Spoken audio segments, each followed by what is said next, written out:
Imagina esto. Un bebé recién nacido llora en el aire frío de la montaña, no en una cuna, no en brazos amorosos, sino expuesto en las laderas rocosas del monte Taygeto, dejado para morir. Esto no es abandono por parte de padres desesperados. Esto es la Leian. Esto es Esparta. El bebé no pasó la inspección. Demasiado pequeño, demasiado débil, no lo suficientemente perfecto. Y así, por decreto del Estado, debía ser eliminado. Este era el precio de la perfección en la sociedad militar más temida que el mundo haya conocido. Pero, ¿qué sucede cuando una civilización entera decide que la humanidad misma es una debilidad que debe ser purgada? Si disfrutas descubriendo las verdades perturbadoras detrás de las civilizaciones más legendarias de la historia, dale me gusta al video y deja un comentario. ¿Habrías sobrevivido al sistema espartano o habrías sido una de sus víctimas? La antigua Esparta no era solo una sociedad de guerreros, era un gigantesco experimento social, un estado construido sobre una premisa aterradora que la naturaleza humana podía ser diseñada, controlada y perfeccionada mediante una disciplina absoluta. Durante más de 3 siglos aproximadamente, entre 650 y 350 a.C., Esparta se transformó en algo sin precedentes. Mientras Atenas celebraba la filosofía, el arte y la democracia, Esparta creó algo más oscuro, una máquina diseñada para producir soldados perfectos, donde cada aspecto de la vida, desde el nacimiento hasta la muerte, era controlado por el Estado. Los espartanos llamaban a este sistema la Agogé. A la historia lo llamaría de otra manera: un modelo de totalitarismo. Lo que estás a punto de descubrir desafiará todo lo que creías saber sobre esta civilización legendaria. Comencemos desde el principio, con quizás el aspecto más perturbador de la vida espartana. Creían que el Estado poseía tu cuerpo, incluso antes de que nacieras. En Esparta, el sexo y el matrimonio no tenían que ver con el amor, el deseo o la elección personal. Tenían que ver con el deber hacia el Estado. Cada unión, cada momento íntimo, cada acto de reproducción estaba diseñado con un único propósito: producir la descendencia más fuerte posible para el ejército del Estado. Esto no era romance, ni siquiera era planificación familiar. Era cría controlada por el Estado. Los jóvenes no podían casarse por amor. No había cortejos, ni miradas robadas, ni poesía o flores. En cambio, se emparejaban basándose únicamente en la fuerza física, la salud y el potencial genético, como si fueran ganado. El Estado evaluaba las posibles parejas de la misma manera en que un agricultor evalúa sus animales de cría. ¿Son fuertes? ¿Están sanos? ¿Sus hijos serán guerreros superiores? Estas eran las únicas preguntas que importaban. Tu cuerpo no te pertenecía. Tus deseos románticos no eran relevantes. Tus futuros hijos pertenecían a Esparta, antes incluso de ser concebidos. El afecto personal, la conexión emocional, el simple deseo humano de elegir a tu propia pareja, todo eso se suprimía como una amenaza a la fuerza colectiva del Estado. Y este control no terminaba en la concepción. En el momento en que un niño nacía en Esparta, enfrentaba su primera y más crucial prueba. Los ancianos espartanos, la gerousia, inspeccionaban al recién nacido inmediatamente después del parto, examinando cada extremidad, cada rasgo, cada proporción. Buscaban la perfección absoluta. Cualquier signo de debilidad, deformidad o indicio de que el niño no podría convertirse en un guerrero perfecto. Y la decisión se tomaba al instante, sin apelación. El bebé era arrebatado de los brazos de su madre y llevado al monte Taygeto, la montaña que se alza sobre Esparta, para ser dejado allí, expuesto, hasta morir de hambre, frío o devorado por animales salvajes. Esto no era asesinato a sus ojos, era control de calidad. Era garantizar la pureza de su linaje. Esparta practicaba la eugenesia, una selección genética primitiva, siglos antes de que existiera el término. Milenios antes de que alguien concibiera la genética como ciencia, estaban diseñando sistemáticamente su población, una inspección brutal a la vez, eliminando a cualquiera que no cumpliera con su estándar de perfección. Los débiles, los enfermos, los diferentes, ninguno tenía lugar en la visión que Esparta tenía de sí misma. Y lo más escalofriante es esto: no lo hacían en secreto, ni con vergüenza. Era la ley. Se practicaba abiertamente.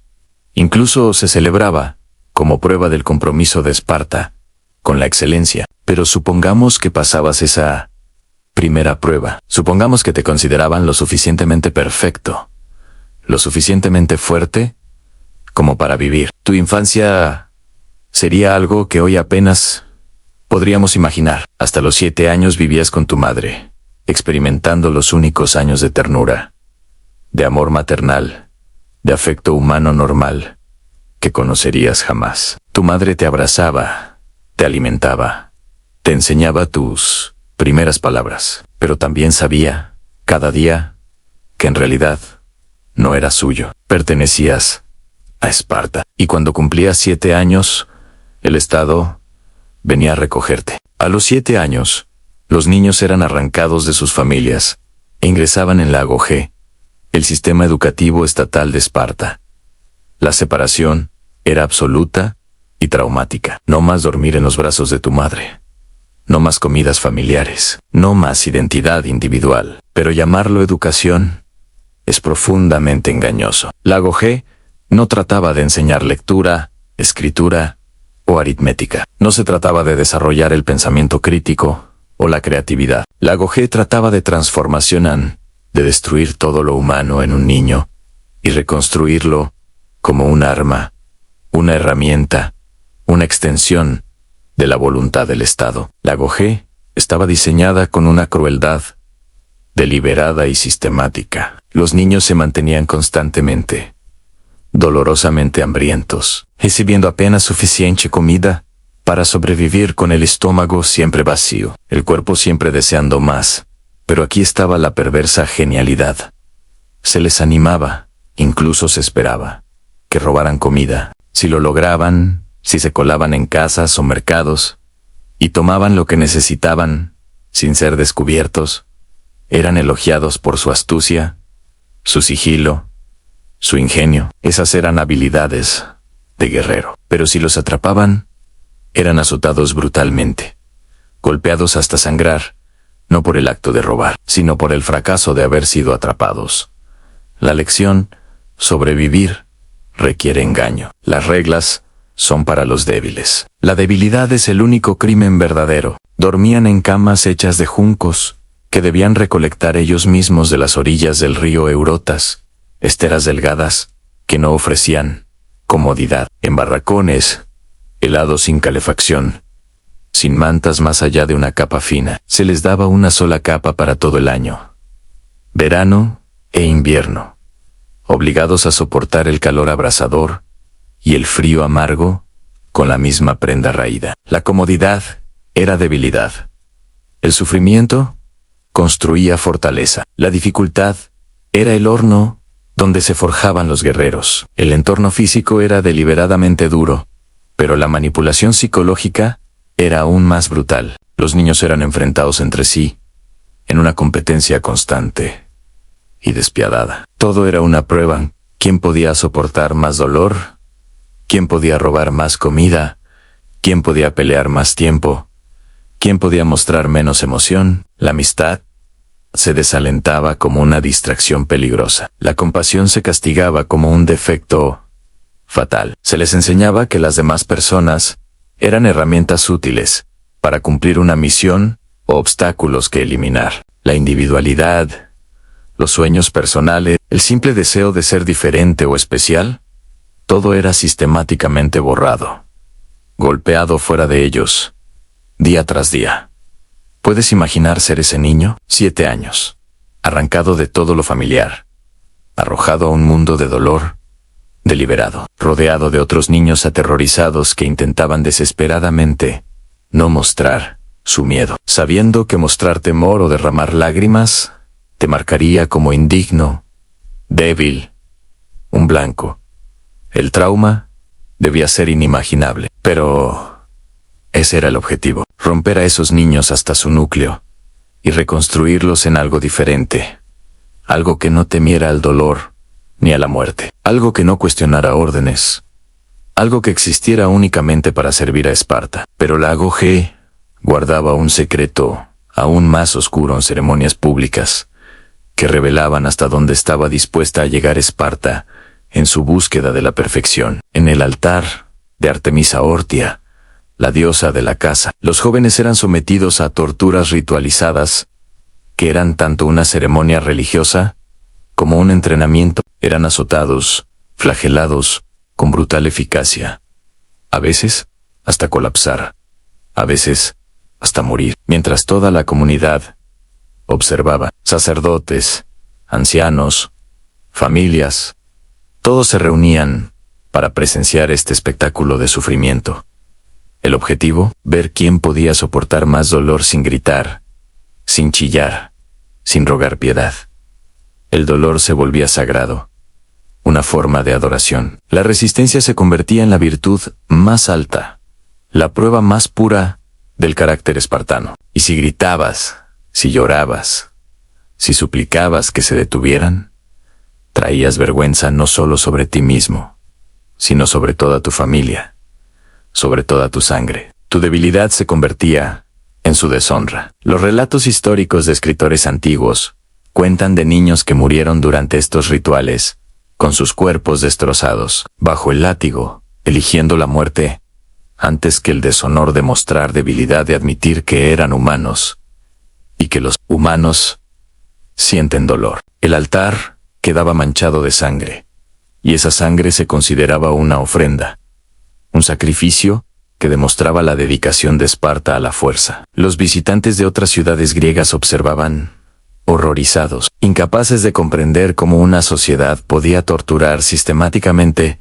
a sus propios hijos y llamarlo educación, llamarlo virtud, llamarlo divino. Pero para los espartanos, esto era la esencia de su civilización. Esto era lo que los separaba de los pueblos débiles y blandos de otras ciudades. Era la prueba de su superioridad. Y entonces llegaba la prueba definitiva, el secreto más oscuro de todos, la Anacriptía. Después de años de adoctrinamiento, tras sobrevivir al hambre, a las palizas y a la guerra psicológica, los graduados más fuertes, los que habían demostrado ser los más capaces, los más despiadados, los más completamente transformados, eran seleccionados para este rito de iniciación secreto. El propio nombre significa cosas ocultas, y con razón. Se les daba una misión simple, pero escalofriante, que completaría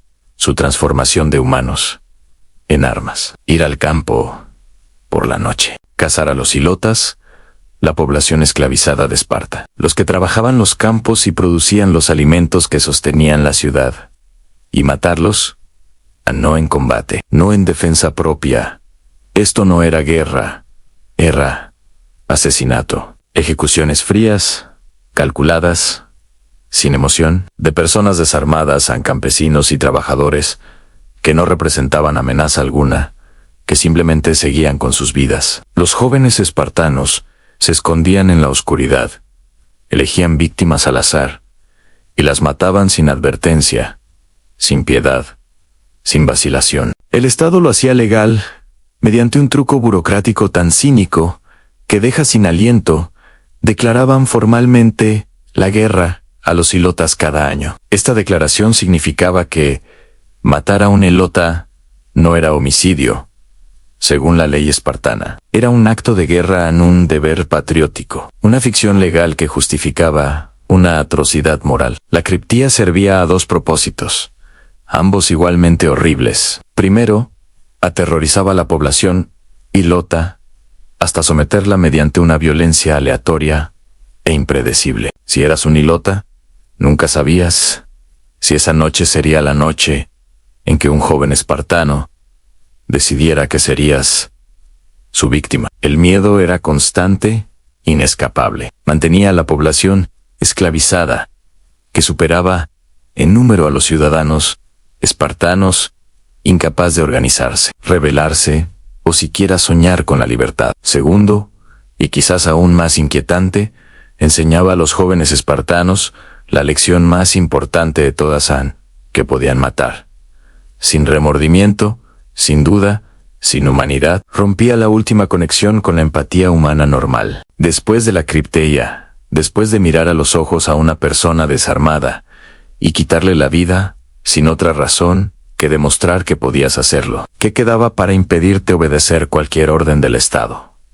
Piensa en lo que esto significa. Esparta creó un sistema que tomaba niños inocentes de 7 años y los transformaba en una década en personas capaces de asesinar extraños en la oscuridad, con la misma indiferencia con la que cumplirían una tarea escolar, no en el calor de la batalla, donde el miedo o la adrenalina podrían explicarlo, sino como un acto frío, calculado, administrativo. Estaban diseñando psicópatas por sistema, entrenando a toda una generación para desconectar la emoción de la acción, para ver a otros seres humanos no como personas, sino como objetivos, como problemas que debían ser eliminados. Ahora bien, quizá te preguntes por las mujeres espartanas. Seguramente eran tratadas de manera diferente, ¿verdad? Seguramente, en este sistema brutal, las mujeres al menos tenían cierta protección,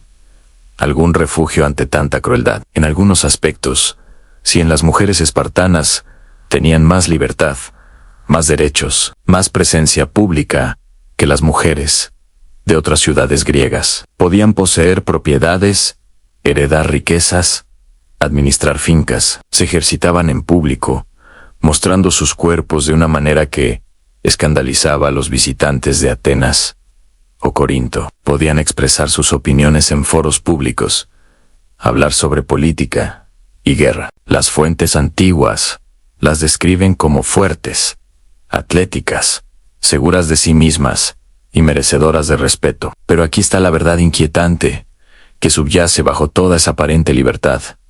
Eran respetadas solo porque servían perfectamente al sistema. No se las valoraba como individuos con dignidad inherente. No se las respetaba por sus pensamientos, su creatividad o su humanidad. Se las valoraba como productoras de guerreros, como recipientes para crear la siguiente generación de soldados perfectos. Todo su propósito, toda su razón de existir, ante los ojos de Esparta, era ser lo suficientemente fuertes como para dar a luz a hijos fuertes, criarlos durante 7 años antes de entregarlos al Estado sin queja y avergonzar a cualquier hombre que mostrara debilidad o vacilación. Se esperaba que las mujeres espartanas dijeran a sus hijos, al entregarle su escudo antes de la batalla, vuelve con él, o sobre él regresa victorioso o regresa muerto. No había una tercera opción. Volver herido, pero vivo, era motivo de vergüenza. Las mujeres que criaban guerreros eran, ellas mismas, guerreras de otro tipo, honduras, inflexibles, emocionalmente distantes, entrenadas para ver a sus propios hijos como propiedad del Estado, no como personas a las que amaban. El matrimonio en Esparta reflejaba perfectamente esta funcionalidad fría. No había cortejo, ni romance, ni un desarrollo lento de vínculos emocionales o afecto mutuo. En su lugar, existía un ritual llamado matrimonio por captura, y el nombre lo dice todo sobre cómo veía Esparta la unión entre dos personas. El marido secuestraba a su esposa en la oscuridad de la noche, en una ceremonia cuidadosamente coreografiada. Se encontraban brevemente, consumaban el matrimonio para concebir un hijo para Esparta, y luego él regresaba de inmediato a sus barracones militares. Las parejas a menudo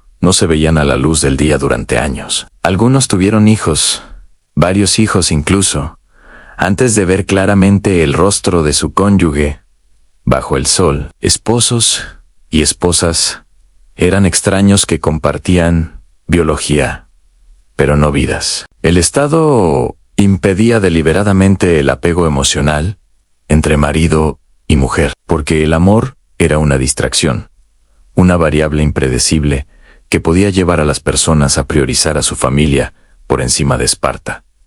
La pasión era debilidad. El afecto, peligro. La reproducción era un deber. Nada más incluso la forma en que las mujeres espartanas se vestían y comportaban servía a los objetivos del sistema. Llevaban túnicas cortas que escandalizaban a los visitantes de otras ciudades griegas, no como una expresión de liberación o elección personal, sino para mostrar su buena condición física, para demostrar, ante todos, que eran recipientes dignos de engendrar guerreros. Sus estándares de belleza no giraban en torno a la atracción o al deseo, sino a la calidad reproductiva, la aptitud genética, el potencial para producir descendencia fuerte. Cada aspecto de la vida espartana, tanto para hombres como para mujeres, estaba subordinado al único y absoluto objetivo del perfeccionamiento militar. Entonces, ¿qué ocurrió con este sistema perfecto? Como una civilización construida sobre principios tan absolutos,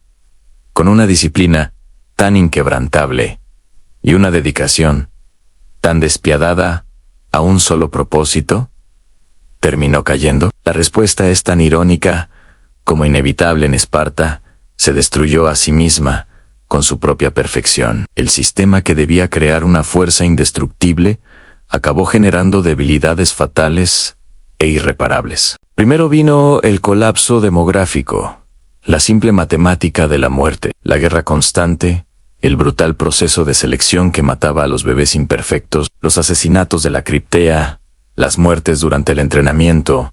Todo ello hizo que la población de ciudadanos plenos, los espartiatas que habían sobrevivido a la agogé y obtenido plenos derechos, disminuyera constante e inexorablemente, generación tras generación. Para el siglo IV a.C., Esparta apenas podía reunir un ejército de unos pocos miles de guerreros. La ciudad, que una vez aterrorizó a toda Grecia, que había derrotado a Atenas en la guerra del Peloponeso, se encontraba incapaz de defender sus propias fronteras, porque había matado, excluido o expulsado a demasiados de sus propios ciudadanos en su obsesión por la pureza genética y social. Habían creado un sistema tan selectivo, tan brutal, que consumía más vidas de las que producía. Y a diferencia de otras ciudades griegas, Esparta se negó a otorgar la ciudadanía a los extranjeros. Se negó a adaptarse. Se negó a comprometer sus estándares. La pureza era más importante que la supervivencia. El resultado fue un suicidio demográfico a cámara lenta. En segundo lugar, hubo un estancamiento intelectual y cultural, la muerte de la innovación. Mientras otras ciudades griegas producían filósofos como Sócrates, Platón y Aristóteles, matemáticos como Pitágoras y Euclides, dramaturgos como Sófocles y Eurípides, y científicos que sentaron las bases del pensamiento occidental, Esparta no produjo nada. Ningún arte, ninguna literatura, ninguna filosofía, ningún avance científico, ninguna innovación. Su obsesión por la perfección militar los llevó a descuidar todos los demás aspectos del logro humano, considerándolos debilidad o distracción. Cuando el mundo cambió, cuando surgieron nuevas tácticas militares, cuando la guerra en Phalanx se volvió obsoleta, cuando la diplomacia se volvió tan importante como el valor en el campo de batalla, cuando el poder económico empezó a determinar el resultado de los conflictos, Esparta no tuvo herramientas para adaptarse. Se habían optimizado para una sola cosa, y solo para eso, y cuando eso dejó de ser suficiente, cuando la propia naturaleza de la guerra evolucionó, no les quedó ningún recurso, ningún reservorio de conocimiento o creatividad del que pudieran extraer. Eran especialistas en un arte moribundo, maestros de un juego que ya nadie jugaba. Tercero, llegó la decadencia moral y las consecuencias inevitables de construir una civilización sobre la crueldad, una sociedad basada en la supresión sistemática de la empatía, en la eliminación de los débiles,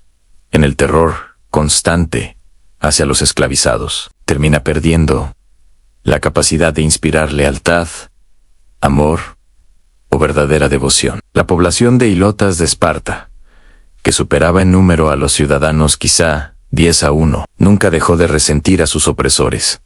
Nunca dejó de soñar con la venganza. La amenaza constante de rebelión de los ilotas significaba que Esparta nunca podía comprometer plenamente sus fuerzas en el extranjero. Eran prisioneros de su propia crueldad. Los aliados de Esparta nunca los confiaron del todo, nunca los vieron como socios, sino como amenazas potenciales. Incluso los propios ciudadanos espartanos, cuando tenían la oportunidad, al ser destinados fuera o al recibir ofertas en otros lugares, con frecuencia huían del sistema que los había forjado. Habían sido convertidos en armas.